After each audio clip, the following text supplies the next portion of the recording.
Yeah. Right. I've called this talk Collective Delusion or Integrity. And I think it's fair to say my view at the moment is we're much nearer the first section than the second. I don't think we've had any of this on climate change, or maybe some other areas of life as well, and climate change and responsibility. And I'm going to go through my slides quite quickly, and I probably will end up talking too fast, so just call out if I should slow down. But the slides are just there as a sort of narrative. It's not the actual, well, the detail you can have later, you can have the slides, but it's more the narrative of the flow of what I'm trying to say. I think that's important here. So I'm going to start off with a picture that some of you will be you're probably all very familiar with now, but just to remind ourselves that our view of the world is quite a new one. And I'm already, the second I even think about this picture here, I get goosebumps on the back of my neck. This is the Earth rising. Now, to some of you, that's nothing. Oh, I've seen this picture thousands of times. We've always seen the Earth. When I was born, there were no photographs of that blue planet, of the place we live. You know, this is new. To me, I'm not that old. It may look like it, but I'm not really that old. But this is quite new. And so it changes the way that we view the world in which we live, when we can actually look back and say, God, that's where we live. But what's also quite impressive, did anyone know this particular picture? It's quite a famous picture. This is Earth rising above the moon. And this one is the Carl Sagan's little blue dot.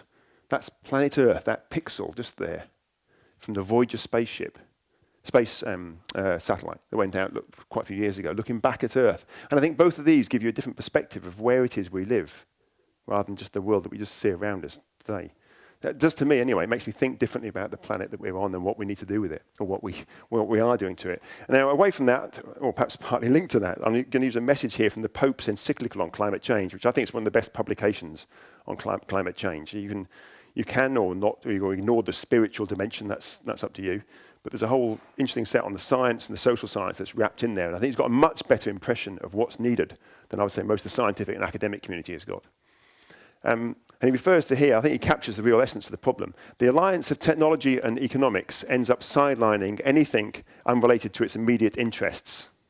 And everything we do on climate change now is about the technology and the economics.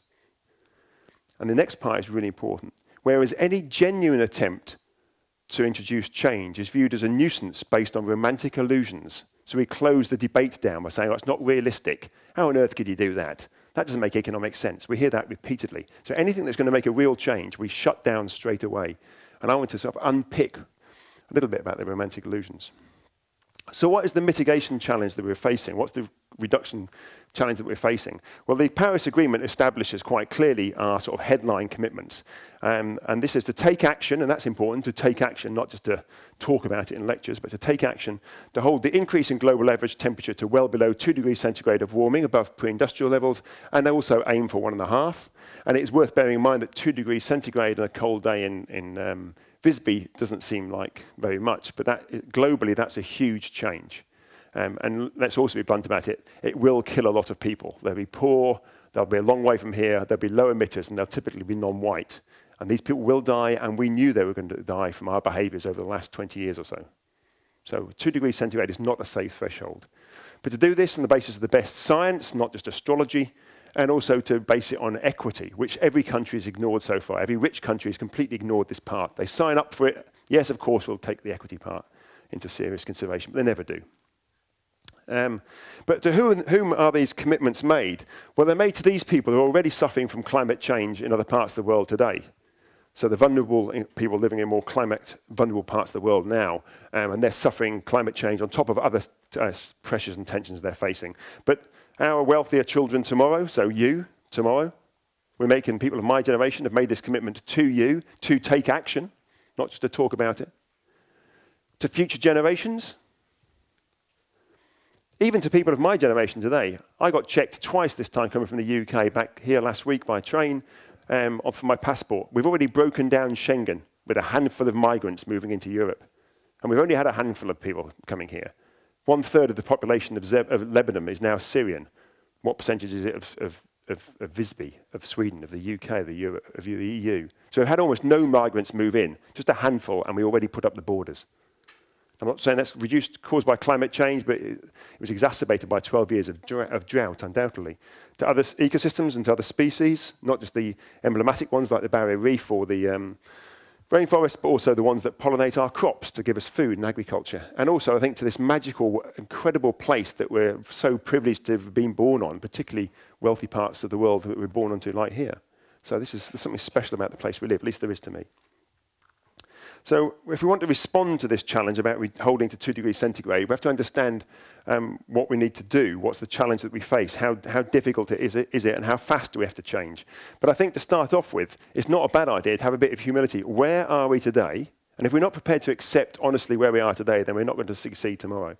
So the first governmental report on climate change, intergovernmental report, came out in 1990 from the IPCC, the Intergovernmental Panel on Climate Change, 1990.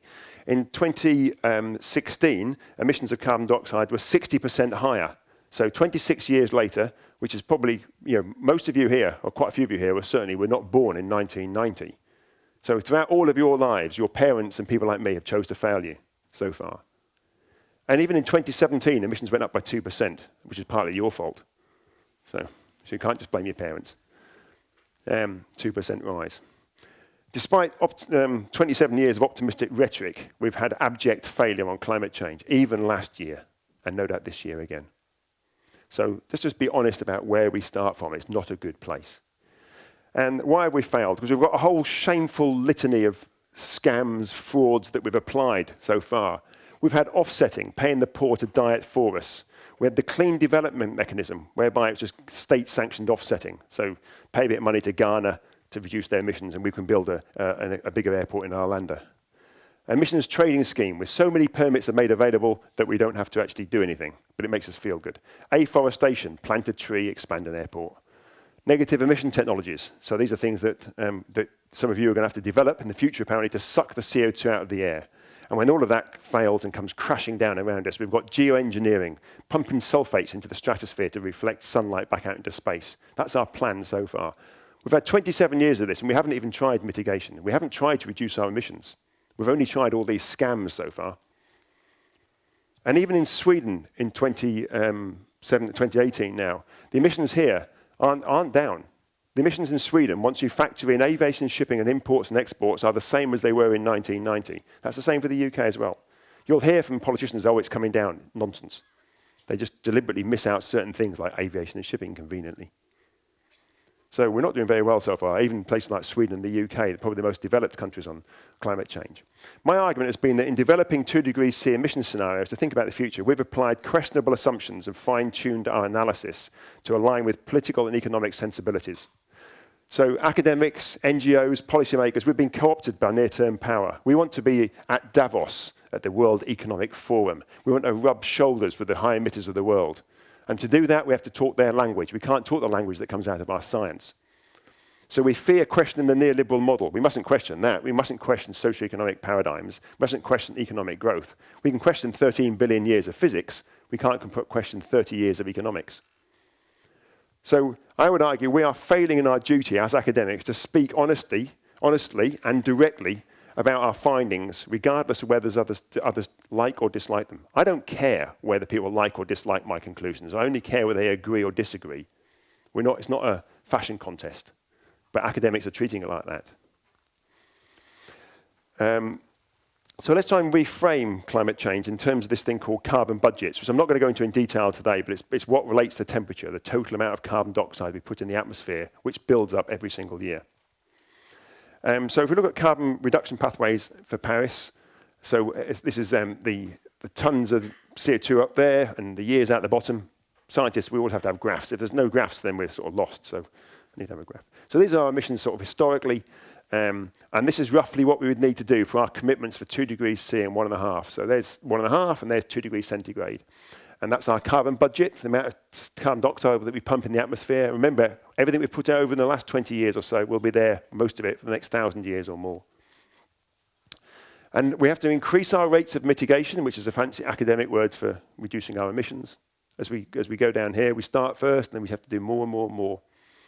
And for 1.5 degrees centigrade, we have to be about 20% per annum in under 20 years from now. And for 2 degrees centigrade, at least 11% per annum 11% every single year, reducing our emissions, year on year, year on year. And that's at a global level. That's not for Sweden or the UK, that's at a global level. And our carbon budget there is about 800 billion tons, just to give you some, that means how much we can put in the atmosphere. And just to give you an idea of that, we put out about 40 billion tons a year. So a quick bit of maths there, 800 divided by 40, we've got 20 years of current emissions before we blow the 2 degrees C framework.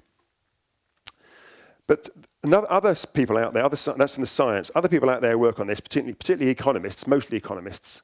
They paint a very different picture, which looks like this. So you've got, rather than this budget here, you've got this big budget that goes on. So 1,600 billion tons, so twice as big as what the science is telling us. And how can that be possible? It just seems not, how can the two be so separate? But this is much more appealing. If you're a policymaker or an academic who likes to fly to international conferences, you love this red one because that means we can carry on doing what we're doing.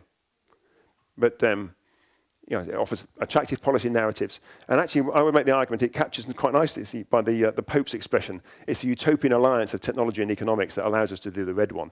Because to do the red one, what we're having, sorry, I've got that. I forgot I had that slide on there. What I'm saying here is the science is saying we've got 800 billion tons, as I said before, and the economics broadly is saying we've got 1,600 billion tons. How can that be the case? How can that be possible to have those two?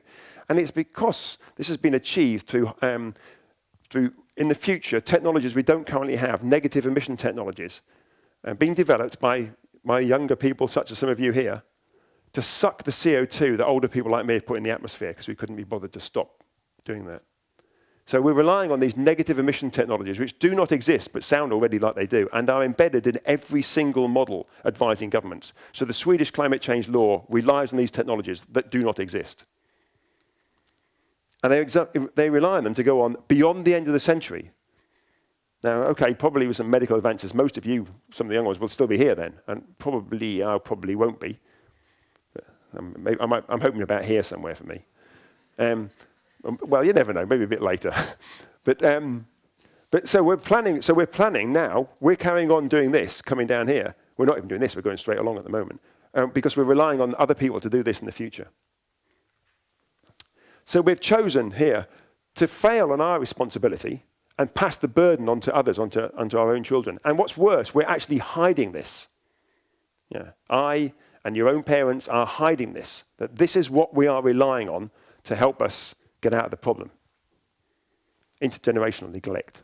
So Paris, some academics and politicians, rather than focus on urgent and deep mitigation today, and because that has too many challenging political repercussions, we prefer to rely on these non-existent technologies to suck CO2 out of the air in the future, which allows us to carry on burning fossil fuels. That's a cheerful world then. We can carry on doing that right through to the end of the century. I can carry on flying and driving and all the other things I want to do. And it means I can carry on with all my social norms, living in a big house and all those other things. I don't have to make any changes at all. Just a bit of business as usual, a bit of rhetoric, and when we solve the problem. And that's what we're relying on. That's what our universities are relying on. I remember Uppsala University still has not divested from fossil fuels. So without negative emission technologies, what would actually, so let's take out this particular scam and then see what would the challenge look like for Sweden, or indeed for the UK. It's roughly the same.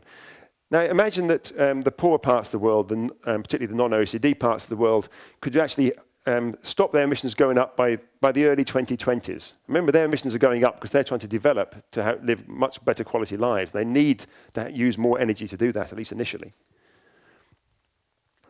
That Sweden and the UK are honest when they say that we want to meet our Paris commitments. We weren't lying, that we meant it honestly. Remember, the people that signed this signed it for us. We're part of a democratic country, and therefore they're signing on our behalf. And if we didn't like that, we should have been there campaigning one way or the other for or against it. And if we didn't, then we're part of that. We are signed up to this. And also to assume that its policies have a scientific foundation. Now, I think the Swedish government would say, yes, that's fine. Of course, we agree with all of that. Well, then for Sweden or the UK, you have to start reducing emissions by at the very least 10% every single year, nearer 15% now, because we're failing every year, starting now. In fact, that's from starting January the 1st, so we're 5 weeks in, and we've failed so far for those 5 weeks. That's about a 3/4 reduction in our emissions by 2035. Now, could Uppsala University do that? Could you do that in your own lives? You know, these are really quite profound changes. I'm sure we could do that, most of us here, if we really were serious about this. And then zero carbon energy sometime around about the mid-2030s to 2040. That's everything, planes, ships, trains, refrigerators, cars, industry, everything, zero carbon. Not low carbon, zero carbon. So what about our climate change laws that we have now in Sweden and the UK? So as I said before, probably the most advanced countries in the world thinking about climate change. So although I'm being very critical of them, I'm also saying that they're ahead of all, most of the other ones. Firstly, we've ignored equity. We've basically said, Sweden and the UK said, we want a larger part of the cake, and therefore poor people will have to have a smaller part of the carbon budget cake. That's completely unfair, but we've done that repeatedly, and we've hidden behind some nice words. We ignore international aviation and shipping, which in Sweden is probably at least 15% of your emissions, something similar to the UK, about 14% in the UK. So we ignore great big chunks of our emissions that are rising very rapidly. We leave them to God or someone else to deal with. We embrace the whole concept of negative emission technologies because it means we can carry on doing what we're doing today. Sweden now is building a liquefied natural gas terminal in Gothenburg to lock in natural gas, which is a very high carbon fuel, for the next 30 or 40 years. Why on earth is Sweden building that? Is it going to go back to coal next, is it? The UK would be no different. I'm not just criticising Sweden. The UK would be even worse. We have shale gas development. And our policy frameworks in Sweden and the UK are much more aligned with over 3 degrees centigrade of warming. The difference between now and an ice age is 5 degrees. So 3 degrees is a huge change. And we're probably near a 3 to 5 degrees C is where the policies of 2 most progressive countries in the world are actually heading. So we've abdicated any real institutional and governmental responsibility. We've hidden it behind nice words and rhetoric. And we've embraced, I would argue here, a whole sort of collective delusion. We're all part of this. We all want to be part of pretending there's no real problem. And sometimes we just claim ignorance. I didn't know. It's just done. That's done deliberately as well. That's willful ignorance for most of us. We know there's a difficult thing, and we don't really want to read about it because that'll make us feel bad, so we just turn away. That's willful ignorance. It's no defense in law. So what would it, if we were to aim at 2 degrees C, what would we really need to be looking at? And I'm not going to go into details here. I'm just going to touch on this one. First, we have to have a massive shift towards low-carbon energy supply. That can be wind turbines or nuclear power stations even, or solar panels. We know how to do all of that stuff. People are for and against different versions of those, but they're all low. There's plenty of them out there. So we know how to do that really well, and Sweden and Norway are doing that very well anyway. But they're all about electricity. We have to think about the rest of the energy as well. So let's say just technically, yes, we can do lots of that in the medium term. We can also have a much more sort of tight policies on making sure that everything we buy is very efficient. Not like some labeling scheme of get an A++ or an A or a B or a C. But actually, this is what companies have to sell in terms of efficiency. So you have a standard and you tighten it every single year. And that can make massive differences. So both of those two things we can do technically today at very little difference in cost. But it will take time to put in place. And in the meantime, because we've only got a certain carbon budget, we have to do something about our actual use of energy. Because if we use less energy, then we can actually reduce our emissions. So we need massive changes in the behaviors and practices of certain groups of people. So I'm going to focus just on that now, sort of towards the end now. So just some headline numbers here, which I'm just going to build on a little bit and hopefully maybe help us think about this later in the discussion. About half of global emissions only come from 10% of the population. So most emissions just come from a small group. And if you imagine that 10% reducing their emissions to the level of the average European EU citizen, so it's not a big, you wouldn't think that's too difficult to ask. The average European is not impoverished. So just that's a 1/3 cut in global emissions. That's more than anyone is talking about in the academic literature. Just by 10%, the richest 10% reducing their level to the average European. We're not even prepared to do that. But I think if we did this, then this could lead. Individuals making these changes are important, but they're important because they catalyze wider system change that legitimizes governments to put regulations in place. So individuals are part of the system that drive a regulatory framework. It's a partnership between bottom up and top down. So the individuals are important here.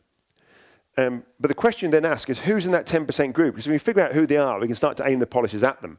And we know who they are. They're climate scientists who spend their time flying around the world and other academics talking to the little people beneath them saying, please reduce your emissions.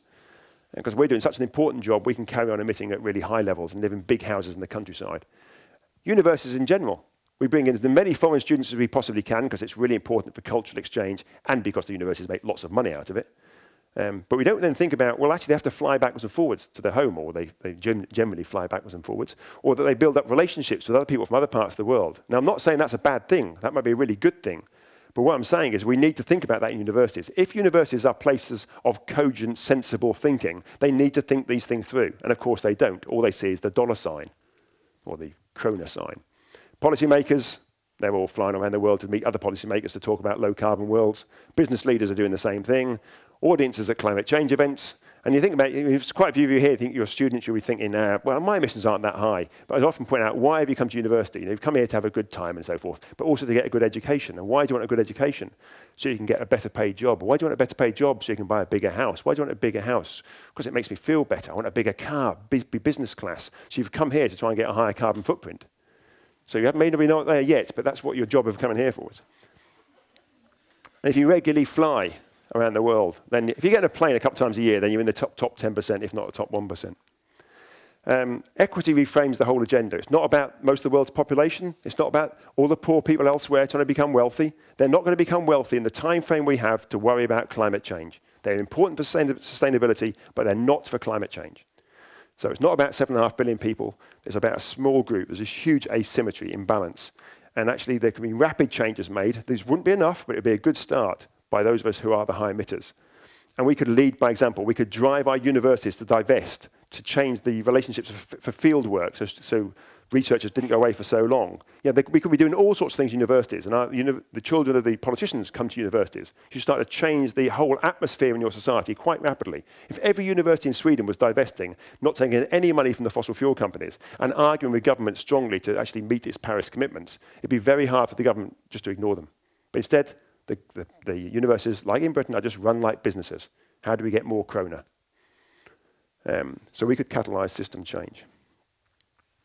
And climate change now, because we have deliberately chosen to fail for over a quarter of a century for most of your lives, begs questions about our norms and our paradigms. If we can use the science of carbon budgets, then it begs fundamental questions. We did a Marshall-style transition in our supply technologies. It's like reconstructing Europe after the Second World War.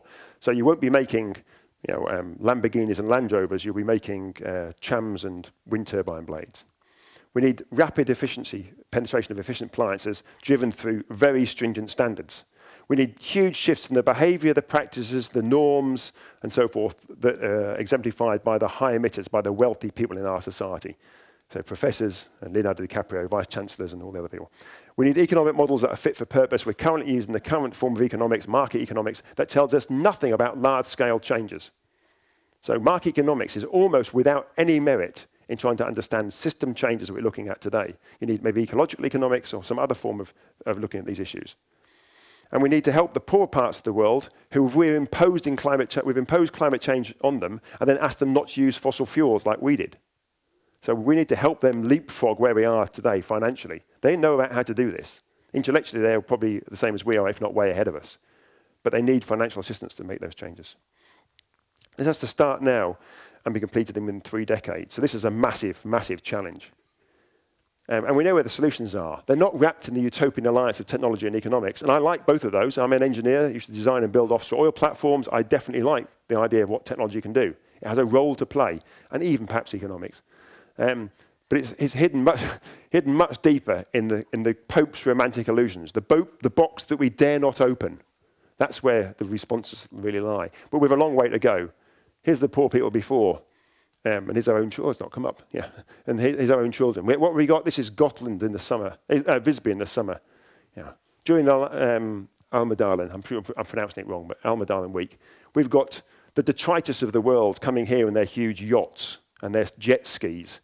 I mean, it's like Davos. It's a disgrace. You've got space travel.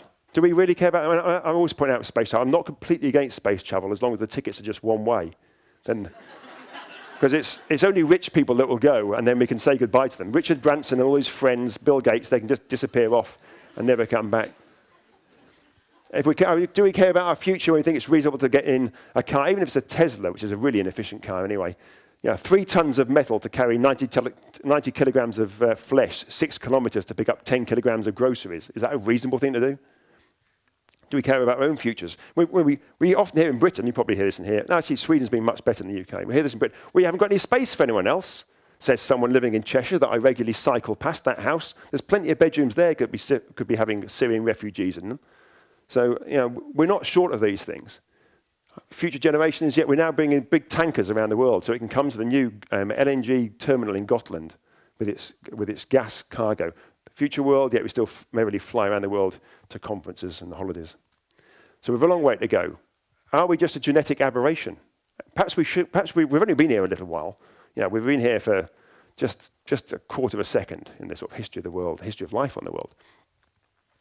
And at the moment, things are looking particularly good when it comes to something like climate change. What we've got academics running scared of our funders, and we don't want to frighten politicians or civil society or even ourselves about the challenges that we face. So we always underplay the problem, often hugely underplay the problem. We've got policymakers who are always defending their small adjustments because they live in the real politic world. They need to worry about getting voted in. And if they did put in difficult policies, what about other countries that would benefit from us making the more difficult changes? We've got companies saying, if we make the low carbon changes, we'd lose out competitively. It's not us, it's the consumers. You've got the consumers turning around saying, what can I do? I'm just one person. Surely it's not us, it's the companies and the governments. You've got the nations, it's all about China. Or you've got China saying it's all about the West and the emissions in the past. We've got collective delusion here, really pretty much global collective delusion by everyone that thinks about these issues. We reinforce each other's reasons for inaction and rhetoric. It's not my fault, so why should I lead with difficult action? That's the world that we're in today. Now, we don't have to be there, I don't think. I don't at the moment see any real examples of us coming out of this. We know how to come out of it, but actually psychologically I think we're simply locked into this. Maybe we are just a genetic cul-de-sac. We're not going to last. So that sounds too depressing. So on this, I'll finish off this note from Robert Dungar, which I really like and I always use. At every level, the greatest obstacle to transforming the world is that we lack the clarity and imagination to conceive that it could be different. And that's our job, not just your job, it's our job to think of what a low-carbon, prosperous future would be for us and our children. And that's not just good enough just to imagine what it would look like. We then have to sort of say, well, how would you get there? From today to that world, how do you get there? What's the clarity we provide to policymakers, to companies, to people who've got to drive this agenda? And I think our job in universities is to do that. And we could be doing this, and we could be really driving change in our own society. So on that upbeat note, thank you for listening.